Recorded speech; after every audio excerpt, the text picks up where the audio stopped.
we are talking with Jordan Campbell, Division II All-American, and a great promoter. You can check him out on Instagram at J_Campbell37FB. You can check him out on Twitter, twitter.com/J_Campbell_COS. And the most impressive thing, Jordan, with those YouTube videos that you've been posting, I mean, you're really working your tail off there. And I'm just wondering, the training routine that you have, having metal chains around your neck while you're doing pull-ups and all kinds of stuff like that. When did the light bulb go off for you when you thought to yourself, you know what, I can't just work out like a normal player. I have to work out insane if I want to make it to the NFL? When did the light really, what age were you when you decided, I'm going to take the training to the next level? All that happened is pretty much when I lost it all. I went to Norco High School in California, played with Toby Gearhart. His dad was our head coach. My dad was my linebacker coach. We went to 4 straight championships, winning my junior and senior year. I went straight to USC, won back-to-back Rose Bowls, signed to the #1 recruiting class in the nation, signed to the best college football coach, Pete Carroll. And once all that got taken away, and I ended up back home with no job and out of school and nothing but confidence and saying I am still the best linebacker in the country since coming out of high school. Nothing changed, just with the opportunity. So I started living in the gym 6, 7, 8 hours a day, doing all types of different insane trainings, CrossFit, UFC, gym, working on every aspect of my game so when I had the opportunity to get back on the field, I sat out for a full semester just out of college football, out of everything.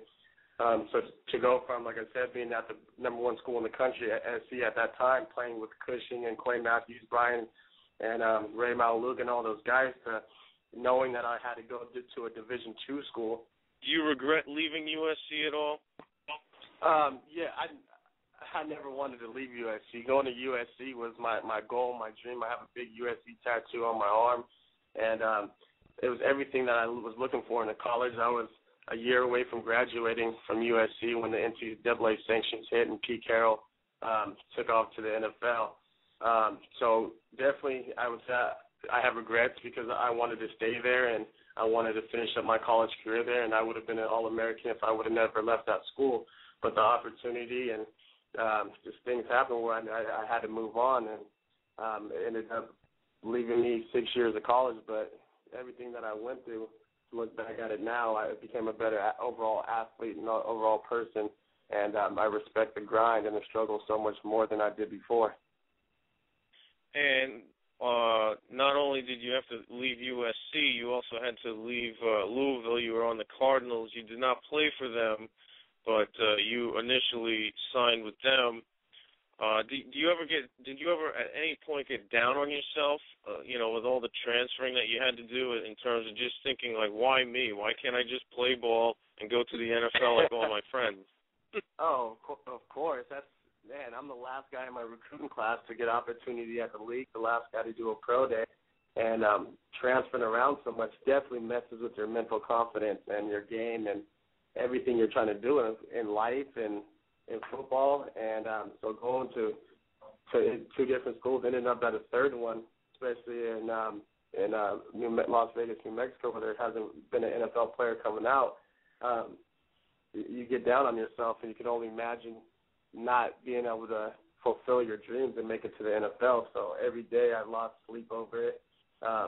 But by losing sleep, I stayed up those extra hours, and I worked out, and I watched film study, and I appreciated everything that New Mexico Highlands gave me. I wanted to ask you about the Louisville situation. There were pretty much rumors that you may have signed with an agent or whatnot. So I just want you to tell everyone in your own words what went wrong with Louisville that you had to go the Division II route. Yeah, see, that's so funny. There was allegations that I had an agent, but the situation was a kid at USC that was a former student there. He ended up becoming an agent, and they took pictures off my Facebook of me hanging out with him, and pretty much said that now that we're hanging out and he's trying to sign me as an agent, and all that was just allegations. I never had to deal with that with the NCAA. That was just people just searching for dirt and trying to put stuff out there since I left USC. But the reason why I left USC was me and Kiffin had a falling out, and I got into an altercation in the basketball gym where I threw a punch, and I ended up getting a result to suspend it for a year. Was this with a teammate, or was this with a teammate, the altercation, or a student, or what? Yeah, just a spring. In the spring, everyone goes open gym and plays basketball, and it happened just to be another student at USC. And I was never arrested or charges pressed or anything. But at the time, there was no.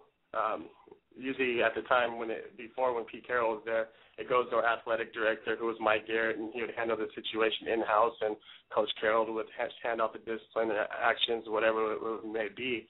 And at the time, there was no athletic director. Kiffin and everybody was kind of just getting in there.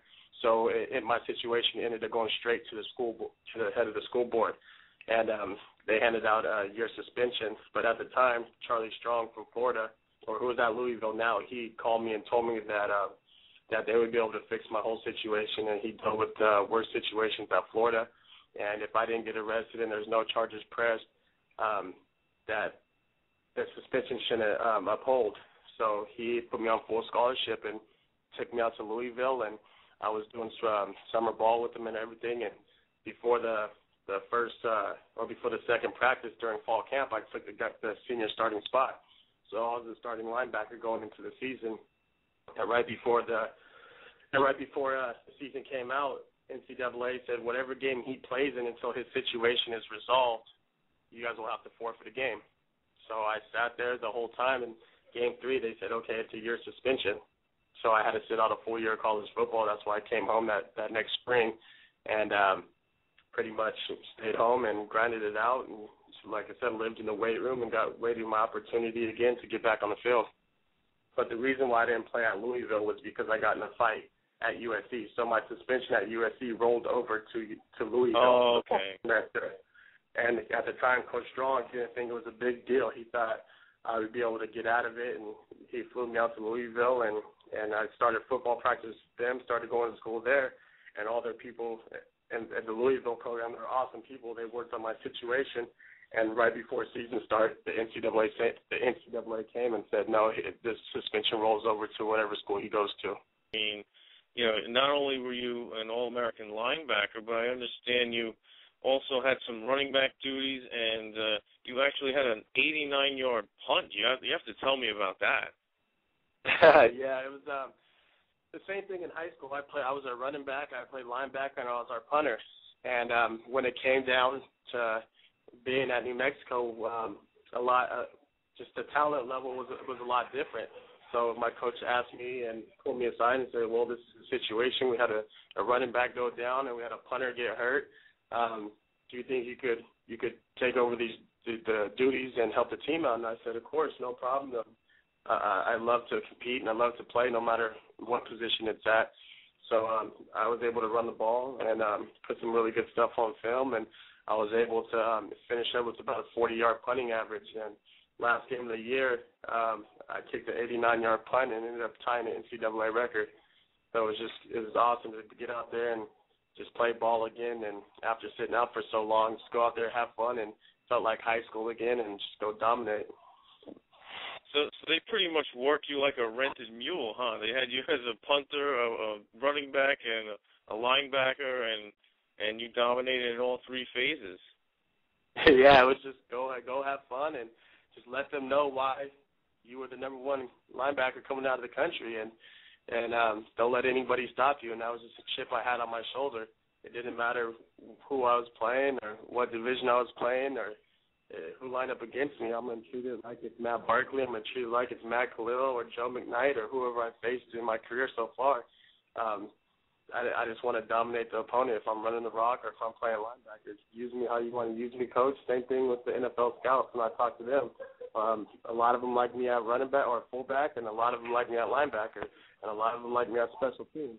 So wherever I can help a team win at, wherever they feel I could fit in and help the franchise win, I'm willing to work hard and do whatever they need me to do to help the team.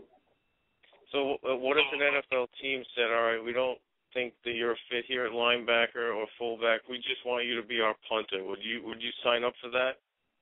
Yeah, that's an easy job to be in the NFL and just go kick the ball. I don't mind working on squats and get my legs strong just to boot the football.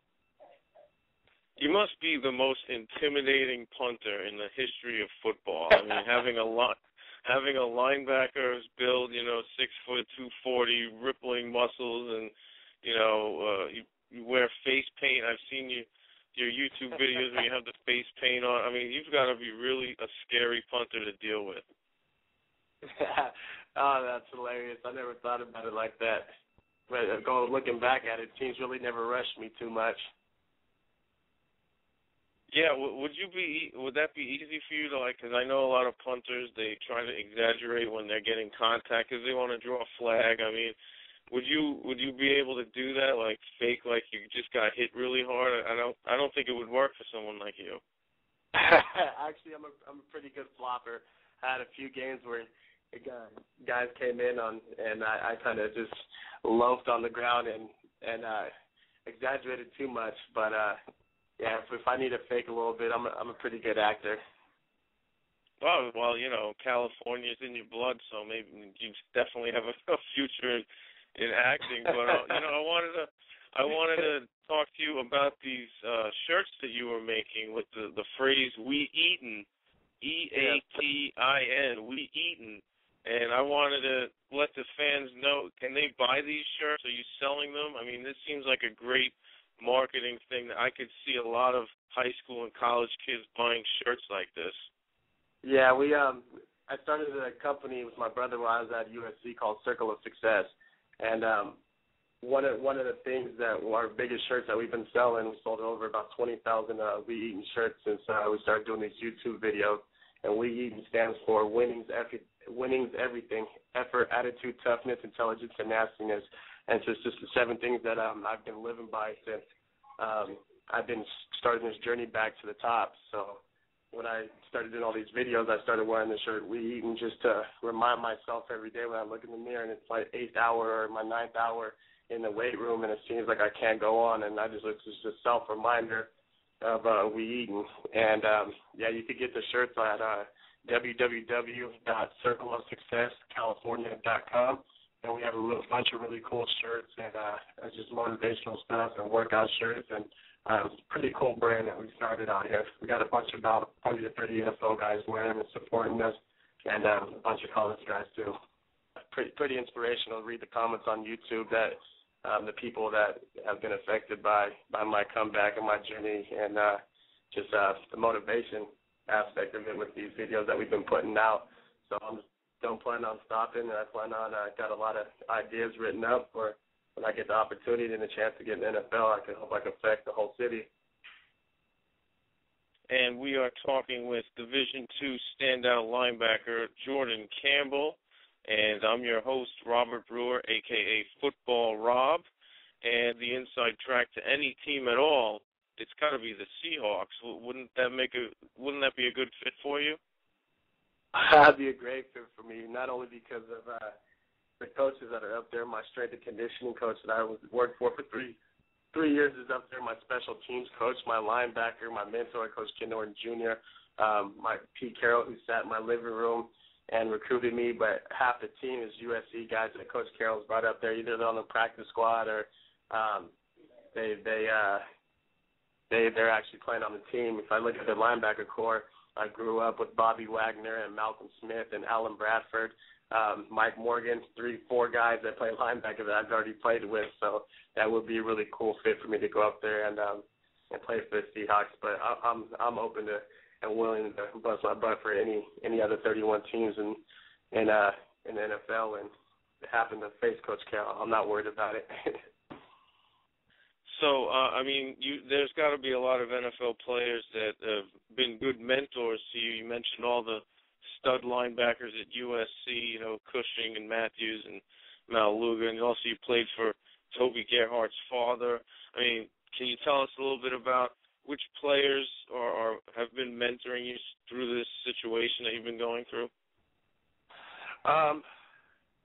Keith Rivers is one of my best pals that's been mentoring me. He tweets me regularly, and and Kaluka Mayava. Those are two weak side linebackers that I trained under at USC. So they always reach out to me and just keep me going. And Ray Malaluga too. I communicate with all these guys, and they follow me on Facebook and all that stuff. So they've been seeing my comeback story since 2010. They see all the videos. They're all wearing Lee shirts, and so they all always every now and then one or another is going to hit me up and tell me to keep going on and just tell me a little advice about the pro day and about how to act like a pro, be a professional. That's the main thing they always say: be a professional, act like a pro, and you'll end up being a professional athlete. So all these guys reach out to me via Twitter or Facebook or text message and just tell me to keep working and keep busting my butt. And I'm going to be working out with Kobe coming up here in March. Now that teams are wanting me to do the running back drills up my pro day. Who else better to reach out to than the Dope Walker Award winner? And you can see his YouTube videos at youtube.com/Courtney Campbell. Jordan, it was a pleasure talking to you, and best of luck at the next level. Thank you guys so much. God bless, and can't wait to check out the interview. Really appreciate it.